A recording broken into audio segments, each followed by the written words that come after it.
kilometers. What's my impression of the Tiger? Well, it certainly makes you feel things.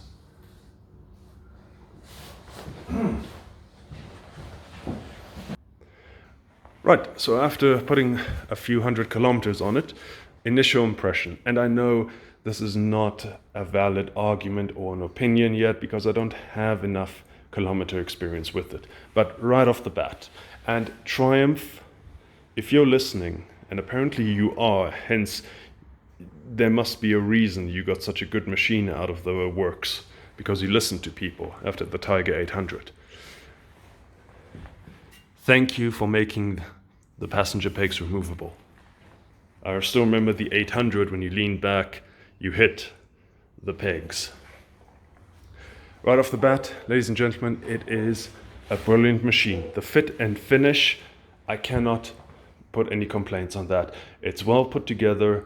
The Thai internment camps do a brilliant job of it. And the British, well, half-day jobs that built the engine, you guys did well. Well done. Good luck with your Brexit. But Triumph, this is the Rally Pro. Thank you, by the way, for gracing South Africa with only two models, the GT Pro and the Rally Pro. Okay, but when you put the Pro on the back of something, you do expect a little bit more. For example, the foot pegs. While these are decent, the rubber can be easily removed. It's just an insert. They're not very grippy. No blood, okay? That already says a lot. I like what they did here, and I'm actually considering just buying a spare one of these because for off-road use, you need a lower peg, or you need to adjust it, on-road, off-road.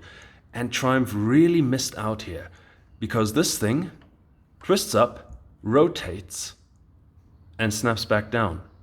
You could have just filed down one area, made it lower, and kept the other one as such. So, easy modification here. In fact, if you got an angle grinder, maybe weld a plate here, put some grub screws for extra grip, you got an excellent modification here. Triumph, you missed out. This is brilliant. You just rotate this, okay? While we're down here, I wouldn't even use this as a coaster. This is so flimsy and thin. This is for aesthetic reasons only. I mean, look at this. Rocks flip up, they hit the pipes. Or the oil filter, that's right there. That's a design flaw. That's why most aftermarkets go a little bit higher.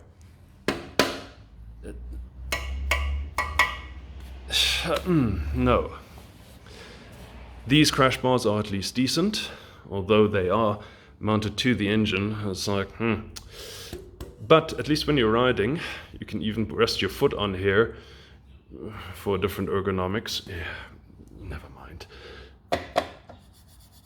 Brushed aluminum. So I like the quality idea or aspects of it. Clutch cable is a cable. So easy to repair, hopefully. Oil filler. All sight glasses down here. Center stand. A lot of people are complaining that this plastic deteriorates really fast. And if that is a problem for you, heaven forbid, you don't have any problems in your life, so don't bitch about it. Exhaust system, sound is okay. I have got an aftermarket modification already lined up, so no problem there. You can buy an Aero exhaust off the floor, 15,000 Rand. That's a little steep, even for my budget, okay? Coming to the brakes, Brembos work fantastic, ABS functions. These tires, what are these again? Bridgestones. These are basically 90-10 tires. For Rally Pro, I would have advised Triumph to go for something a bit more aggressive. Maybe Pirelli Scorpion Rallies, heck, even Mitas EO7s. Or if they really wanted, hide-nose K60s would have even been good, or preferably for the hardcore guys, Michelin Anarchy Wild, the one with the knobs, or even Mitas E10s. Look, basically, I think Triumph, I don't know if they know it, but they think that people who buy this version will never see a dirt road, much like a BMW. Gentlemen, we are in South Africa, and I've seen more bikes on dirt road than on road these days. So we do make use of it. We're not excessive like the Australians, but we're getting there. Then, comfort-wise, the seat is a bit flimsy, the mechanism, etc. Underneath here, you can just pop that up, and you've got your little cell phone storage compartment where you can charge it. No USB cable included. And you only need a USB cable this long. Else, if you have the normal 30 centimeters, you got to whip it around your cell phone. And the closing mechanism of this latch is basically one where you have to push, it goes click and holds itself. To open, push down, click, it opens. And then you've got this massive cable, so at the end you're going like this. Okay, getting ahead of myself. Seat heating works brilliantly, and comfort level is great. Again, for rally, okay, this is plastic, and well, I guess it'll do. They even put a bit of a chain slider here, although, does that fill you with confidence? No, doesn't me either, huh? Ooh, English good today. Yes, very, very good. Quick shifter. I've never ridden a quick shifter before, okay? And I am amazed how lazy people are. And it's just so flawless. Up, down, up, down. It's fantastic. Gotta hand it to Triumph. What they've done here is brilliant. Works as well. Foot. Could be a little bit wider for the adventure style, but it's all right. Coming to the heart of the bike, the engine. Now, my experience with motorcycles, motorcycles started with the KLR 650 Kawasaki. Basically, everyone started on the KLR 650. From there, I went KTM 1190R. Yeah, I know, it's a pretty big step up from a 650 single to a twin. And the 1190R, I hate to say it, but I still miss it, okay? But after riding this one, I'm beginning to lose that feeling. Reason is, this triple, okay, it's not as buzzy as everyone describes it. Okay, at 120 you will feel some vibrations. Yes, there are some vibes. So ladies, it's not going to rock your world, and gents, it's not going to put your gooch to sleep, okay? But compared to a standard twin, way softer. And that's kind of where I miss the 1190, where it was rough, it was dangerous, the engine just pulled. As soon as you hit 6,500, 7,000 RPM, the twin came alive and just rocketed forward. Where this one, you just twist the throttle and it snaps your head back. And I was very surprised at this. I wasn't expecting that amount of uptake.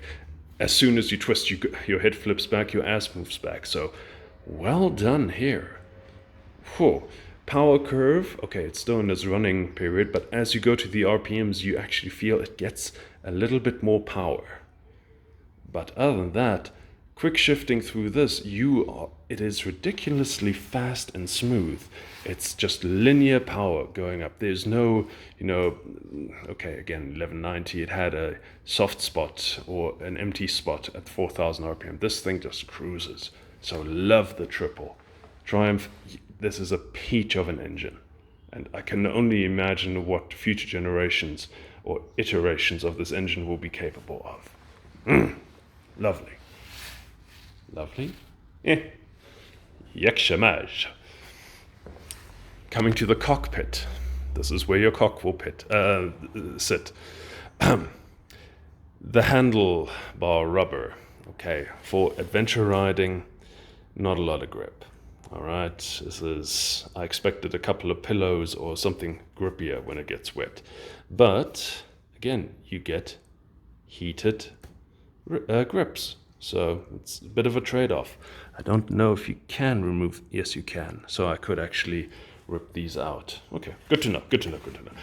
As for the electronics, for an old fart like me, this is a lot, all right? It's like finding the clit in the nut. Oh, Jesus. Okay, we're already going that way.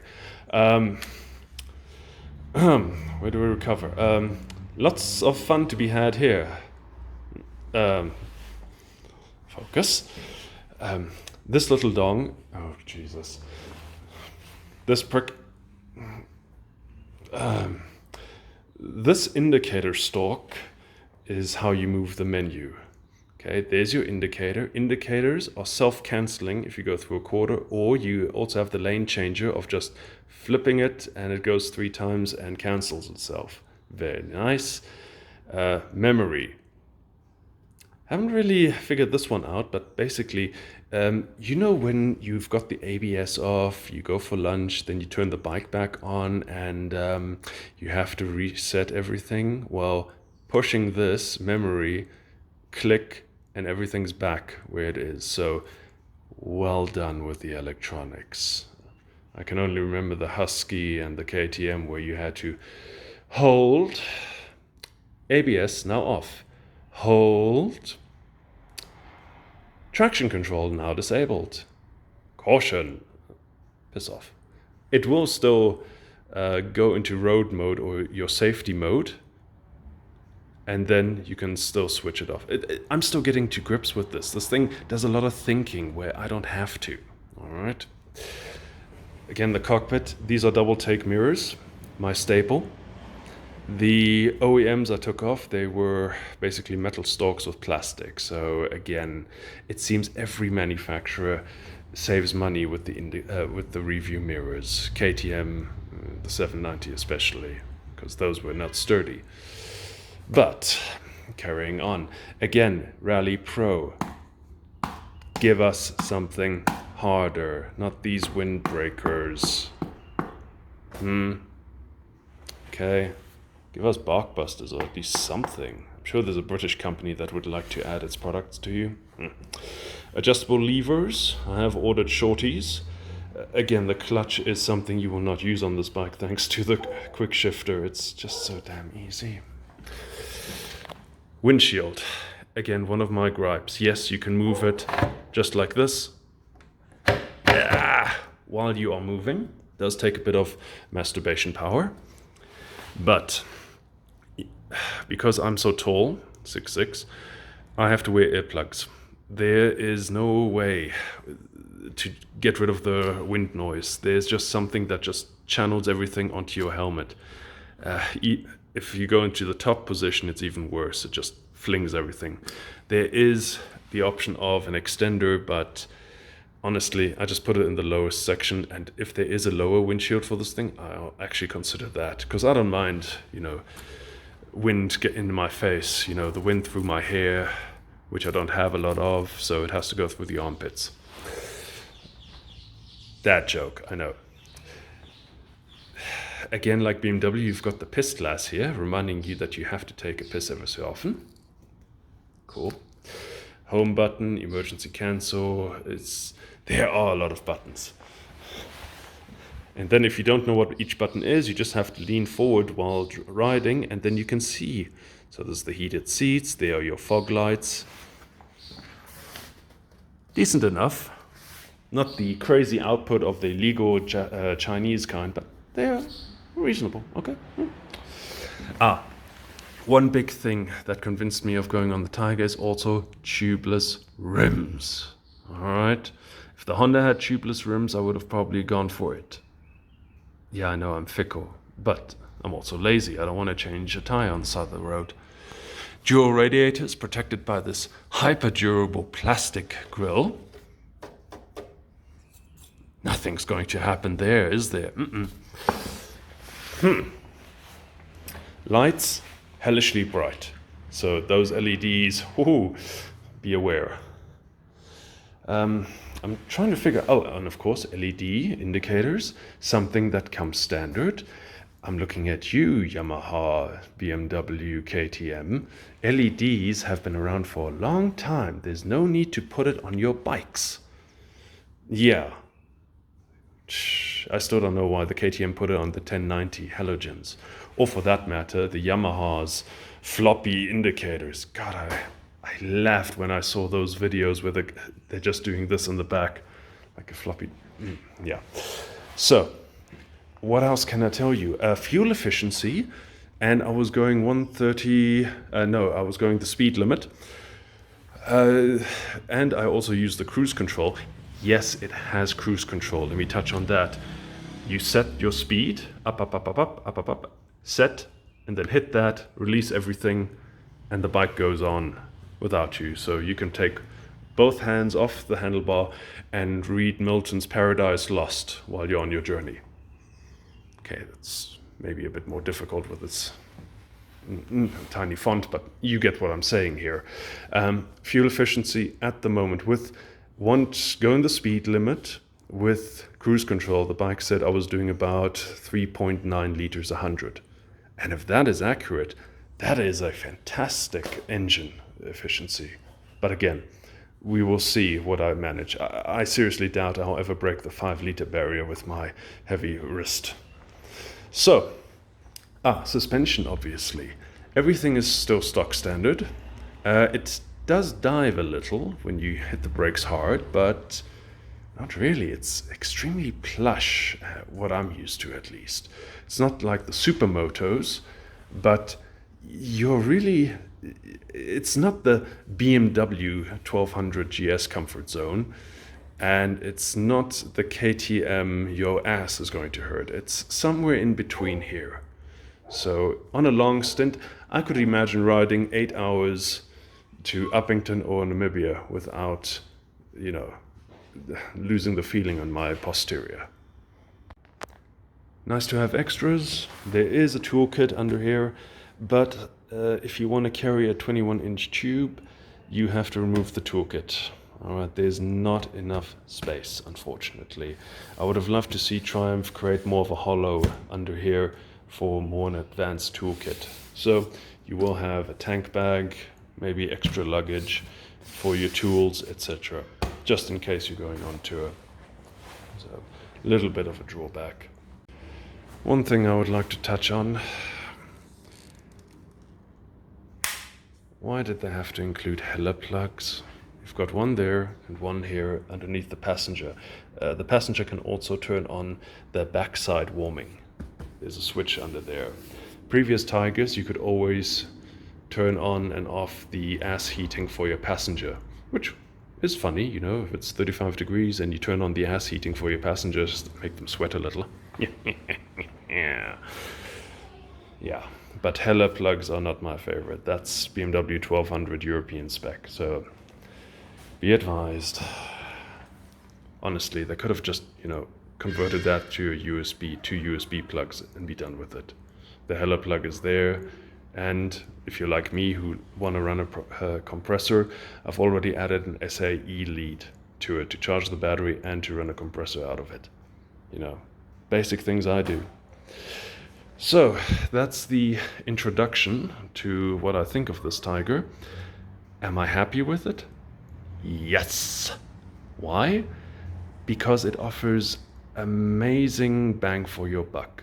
The engine is a peach, the comfort level is spot on, the electronics are a bit befuddling, but that's just me. But there are so many creature comforts on this thing, it almost makes you, hesitant to go off-road.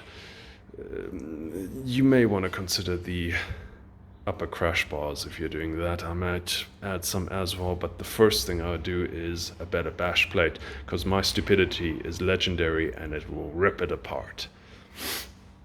Yeah, I am a moron. I don't doubt that.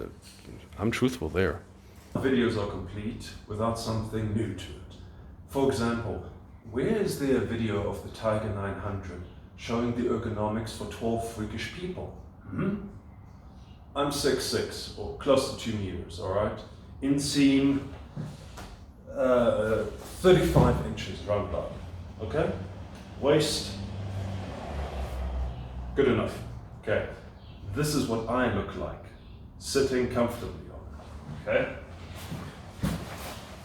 Shall get up like a lady in a dress.